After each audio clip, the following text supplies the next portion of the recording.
उत्तरी चेन्नई में एक फूड ट्रक मालिक का था रायन अपने भाई बहनों के साथ रहता है, जिसमें दो छोटे भाई मुथुवेल रायन मुथु और मनिकवेल रायन मनिकम और छोटी बहन दुर्गा शामिल हैं, जिनसे रायन बहुत प्यार करता है।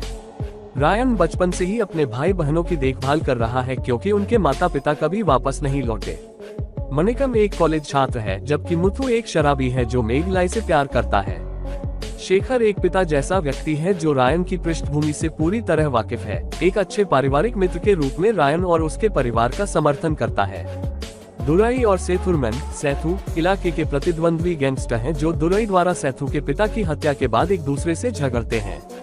हाल ही में स्थानांतरित पुलिस आयुक्त सरगुनम सेथु और दुराई के बीच संघर्ष पैदा करना चाहता है और उन दोनों को मुठभेड़ में मारना चाहता है। एक दिन सरगुनम किराए के गुंडों के एक समूह को सेतु पर हमला करने के लिए भेजता है, जो उन सभी को मार देता है। सेतु को लगता है कि उस पर हाल ही में हुए हमले के लिए दुराई जिम्मेदार है, इसलिए वह अपने आदमियों को दुराई के बेटे को मारने के लिए भेजता है, जो स्थानीय बार में था।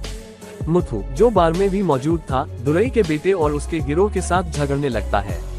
ये देखकर सेतु का गिरोह हथियारों के साथ उनके झगड़े में घुसपैठ करता है और अराजकता के बीच दुराई के बेटे को मार देता है। मुथु अकेला जीवित बचता है, जबकि अधिकांश लोग मानते हैं कि सेतु ने दुराई के बेटे को मार दिया। दुराई को मुथु के बारे में पता चलता है और वह रायन से मुथु को 24 घंटे के भीतर सौंपने के लिए कहता है। हालांकि रायन मुथु और मनिकम के साथ मिलकर दुराई और उसके गिरोह को मार देता है। सेतु, जो दुराई की मौत के बारे में उलझन में है, उसे पता चलता है कि रायन और उसके भाई उसकी मौत में शामिल हैं और वह रायन को मिलने के लिए बुलाता है। वह रायन से अपने साथ शामिल होने का अनुरोध करता है और उसे और उसके परिवार को पुलिस से सुरक्षा का वादा करता है, लेकिन रायन अनुरोध को अस्वीकार कर देता है। सेतु ने रायन को धमकाना शुरू कर दिया, जिसने बदले में सेतु को अप्रत्यक्ष रूप से धमकाना शुरू कर दिया, बिना ये बताए कि वह वास्तव में हत्यारा था। फिर सेतु अपने गुंडों को भेजकर रायन की हत्या करने की कोशिश करता है, लेकिन एक बचा हुआ गुर्गा ये खबर लेकर सेतु के पास वापस भाग गया कि उसने रायन को अकेले ही अपने सभी गुंडों को मारते हुए देखा है।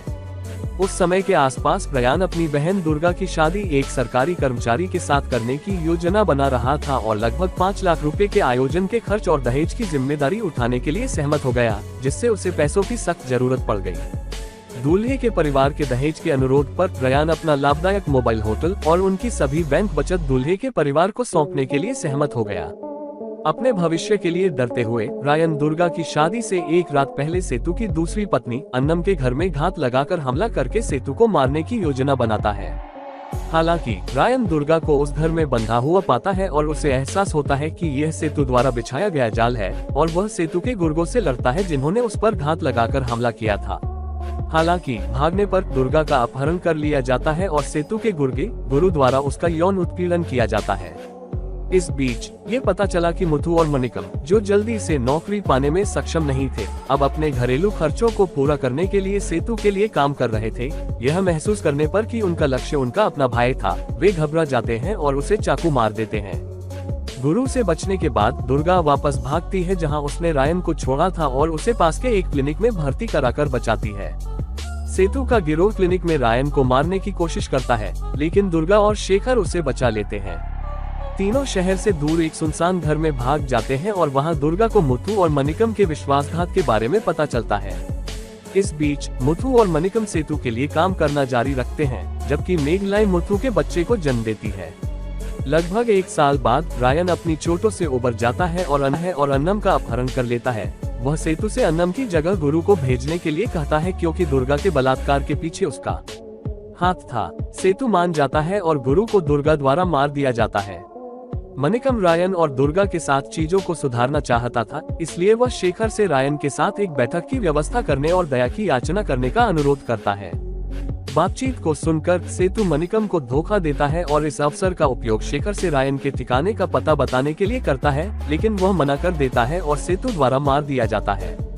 उसके शरीर को सार्वजनिक प्रदर्शन के लिए लटका दिया जाता है और रायन और दुर्गा को उनके ठिकाने से बाहर निकालता है। सरगुनम इस मौके का इस्तेमाल रायन और सेतु के साथ सार्वजनिक समझौते के लिए एक बैठक की व्यवस्था करने के लिए करता है। हालांकि सरगुनम गुप्त रूप से उन सभी को एक आम स्थान पर मारने की योजना बना रहा था। हालांकि सरगुनम अपनी योजना बदल देता है, क्योंकि उसके साथ सेतु के कई गुंडे थे और प्लान बी पर वापस आ जाता है, जो कि रायन के साथ किया गया एक सौदा है। सेतु और उसके गिरोह को खत्म करने के बदले में रायन और दुर्गा को स्वतंत्रता, सुरक्षा और नई पहचान का वादा किया गया था। भोगी समारोह के दौरान दुर्गा रायन को धोखा देने के लिए मनिकम को चाकू मारकर मार देती है। आगामी लड़ाई में रायन सेतु और उसके गिरोह को बेरहमी से मारता है और अंत में लेकिन हिचकिचाते हुए मुथु को मार देता है। अगले दिन सरगुनम पैसे के साथ रायन का इंतजार करता है, लेकिन उसका असली इरादा उसे मारना था ताकि सरगुनम के सौदे लीक न हो। हालांकि रायन उसकी योजना को समझने में काफी चतुर था और उनकी बैठक स्थल पर नहीं पहुंचा। मेघलाई अपने बच्चे को रायन और दुर्गा को ये कहते हुए सौंप देती है कि वह उसके वंश का बच्चा नहीं चाहती। रायन और दुर्गा अपना सामान पैक करके शांतिपूर्ण जीवन के लिए कोयम्बटूर चले जाते हैं।